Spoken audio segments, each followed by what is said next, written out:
How could I be above you? That's impossible. Bonita said this before looking away out the window. Kirafat didn't know what to say, as the other had already assessed and decided the outcome of the situation for herself. She couldn't change Bonita's mind unless Bonita herself decided to change it. Bonita seemed to carry a heavy heart throughout the journey. Since she did not speak, Kirafat also remained silent. So, they continued in silence until they reached the condominium. It was strange, but at that moment, Kirafat could feel the fragility that Bonita exuded. Her face, her gestures, her gaze, everything about her screamed that she was on the verge of collapse. It was as if all her resistance had dissipated, revealing a vulnerability that only emerged when something shook her heart deeply. Well, Bonita tried so hard to get out of that place, to get away from the environment that was eating her up inside. But in the end, there were still people who were chasing her and suffocating her with expectations. And it wasn't just expectations. There were also countless desires surrounding her money, lust, possession. Even Kirafat, who was an outsider to the story, felt revulsion when she remembered the gaze of that man named Kem. How could Bonita, who had lived under such pressure her entire life, not feel something even worse? How can you say that? Aunt Bua is suffering because you ran away. It was Kem who took care of her all this time. Do you want to be ungrateful? Kirafat was not surprised by the way Bonita referred to herself. Everyone called her whatever they wanted, but to Kirafat, Bonita was Babe, the identity she chose to present. They walked in silence to the condominium. Bonita walked slowly behind Kirafat, like a wilted plant. Kirafat didn't understand why she cared so much about her. Babe. Bonita looked up to meet her eyes. What is it? Her eyes were still clear, but they had shone brighter before. Kirafat hated to see Bonita's brightness and stubbornness disappear. Come here. Once again, she said it, extending her hand. Last time, she had acted impulsively and regretted it. Now, she wouldn't make the same mistake. She held Bonita's hand from the elevator to the apartment. This time, Bonita didn't resist.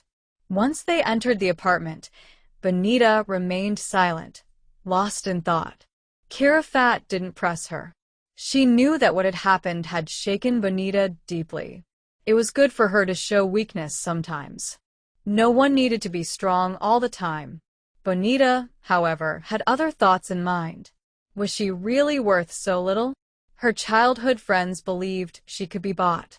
Her mother saw her sole purpose as a debt to be paid. But hadn't she already paid it all? Since she learned to fend for herself, she couldn't remember a single moment when she had received genuine care from the woman who had brought her into the world. A mother's role may not always have been clear, but a child's was to repay the debt to his parents. No matter how much they hurt her, she had no right to resent them. Bonita has always had to take care of herself.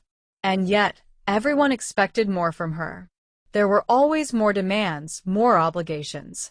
No one ever saw her as someone who needed to be taken care of either. And Kirafat. Of course, Kirafat would be no different. People like her didn't waste time on someone without an ulterior motive. Why are you being so good to me? Why did she apologize so easily? She could have used her power to crush her, but she chose not to.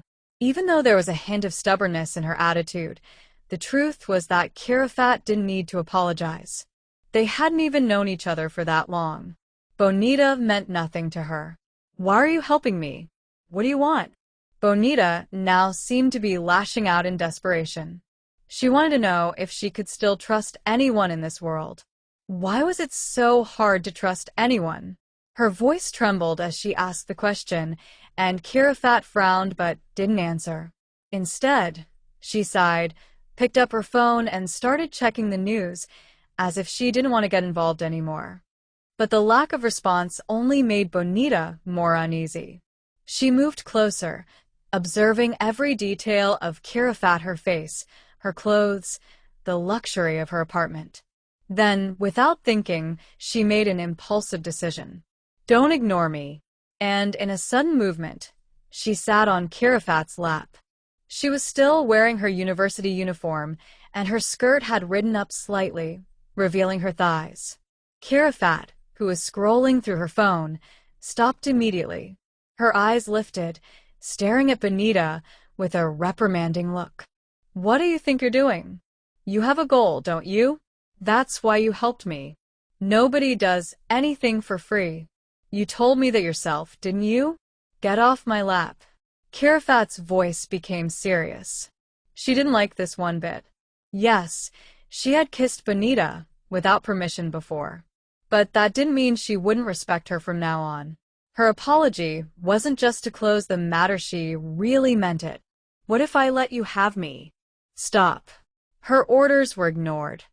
The delicate body in her lap pressed her face closer before covering her lips, exploring them hesitantly, completely different from when she had been the first to initiate.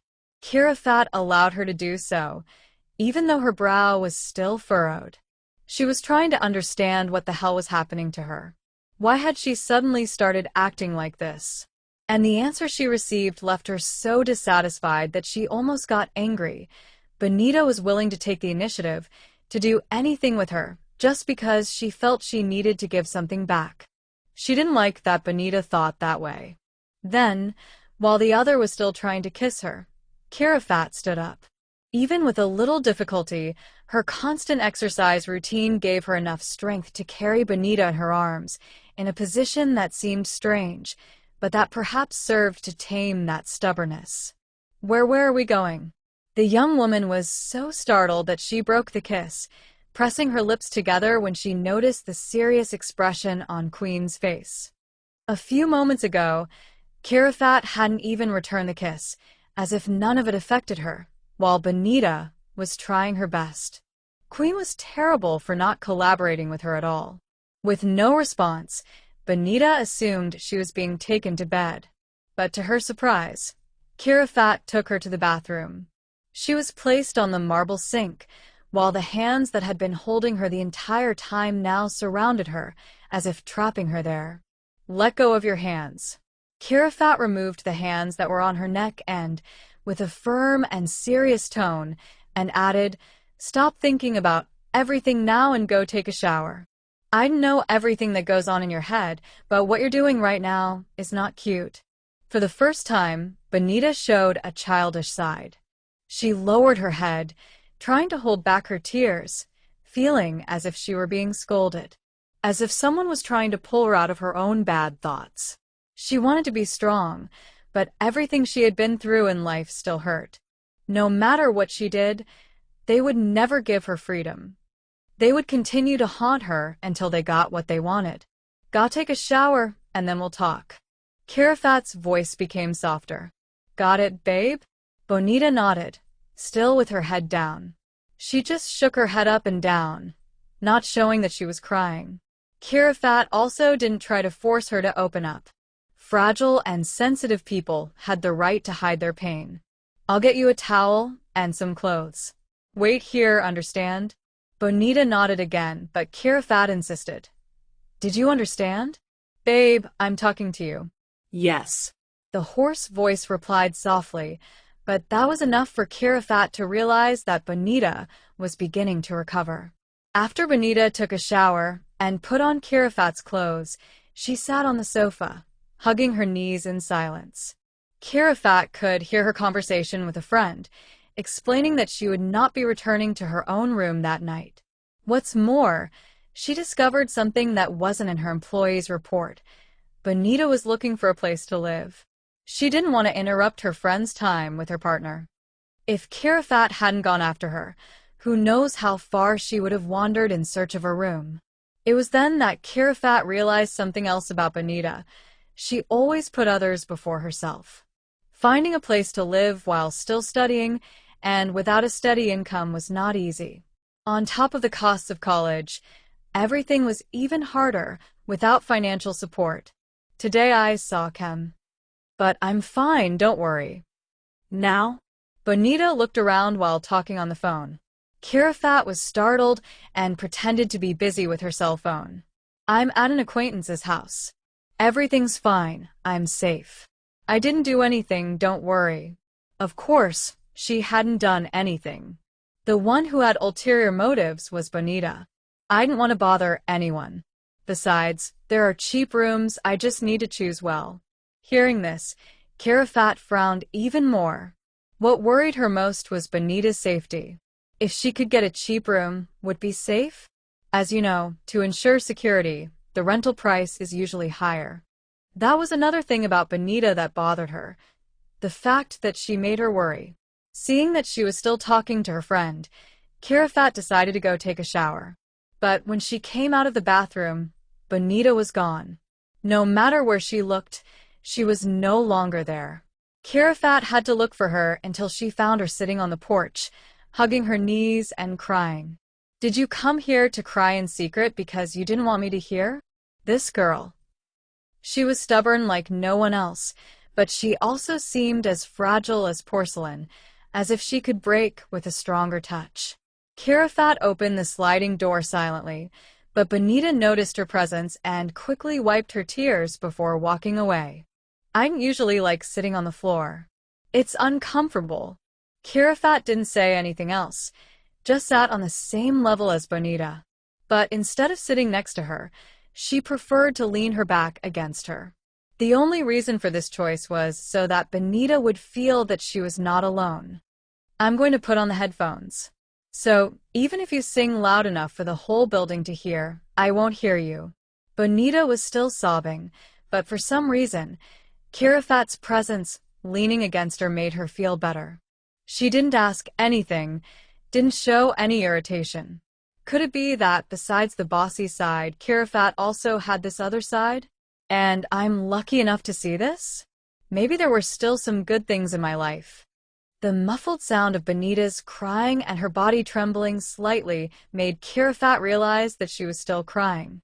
In fact, she hadn't put on headphones or done anything. She just wanted Bonita to let it out, to let herself cry. She sat there just to be with her until she was ready. Sitting on the floor wasn't so bad. She just hoped she wouldn't have to do it often. She sat on the porch for a while, then moved to the couch as usual. Bonita was feeling a bit out of place, not knowing where to put her hands. Now that her mood had improved, she began to feel uncomfortable with everything she had done. If she ignored the fact that she had cried, the most embarrassing moment was definitely when she had climbed onto her lap and kissed her. Oh my God, Bo. What have you done? Ahm. You said you wanted to talk about work. Bonita took the initiative, making Kirafat look away from the TV to look at her. In fact, she had no problem with silence. She could sit like this all day as long as Bonita didn't bother her. Interestingly, unlike other people she had tried to get involved with, Bonita didn't irritate her. But no one had ever gotten to the point where she wanted to continue a relationship. It hot about it, and I don't think I'm good enough. I also don't have much time. If I had to balance night work and the new job, I wouldn't be able to do either one properly. Besides, being greedy and trying to hold down two jobs at the same time didn't seem like a good idea. If you're not good, you can train.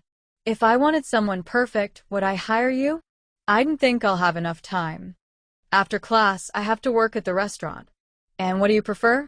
Staying at the restaurant or working with me? What? I'm not suggesting you quit.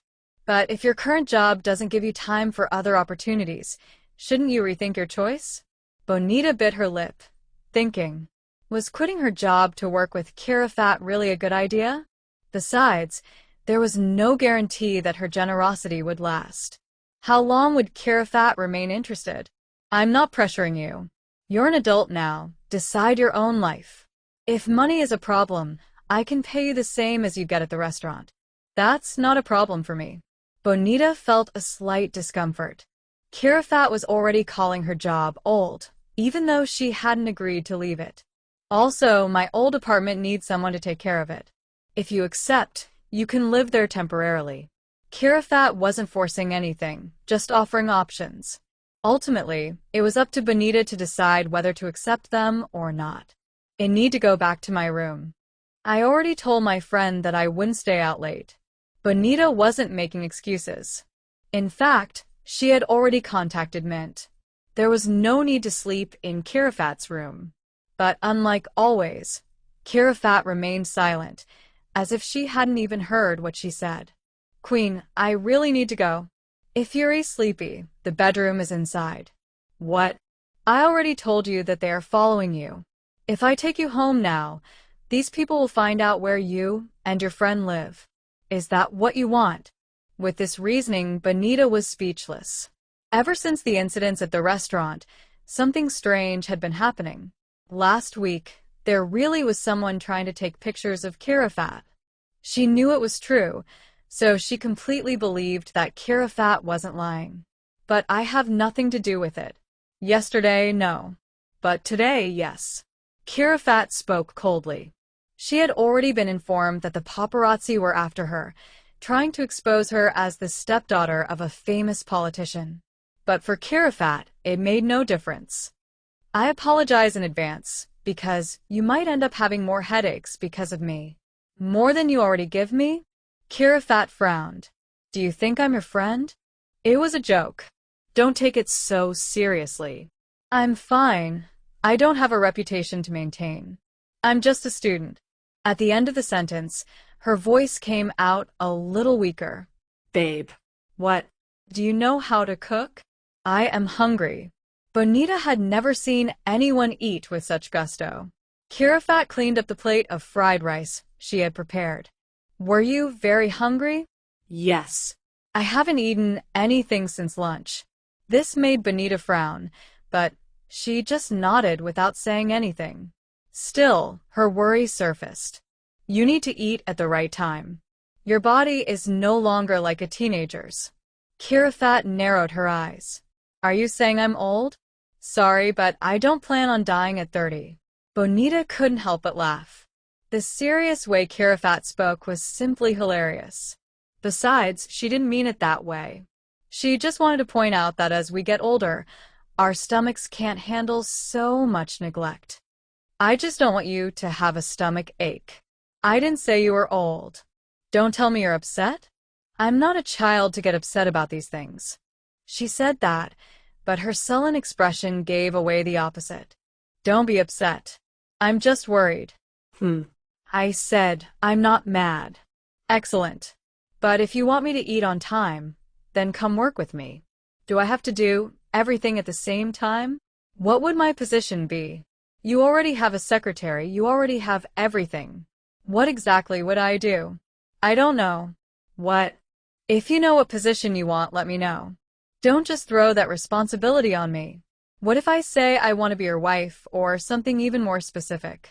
It'll be a problem for you. Is that so?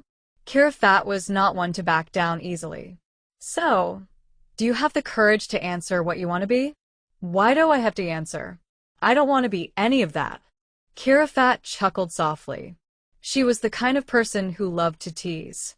Don't come later wanting to be that. Keep those words to yourself. The most important thing is that I don't like wolves, because they are not very docile. You're good with words, babe.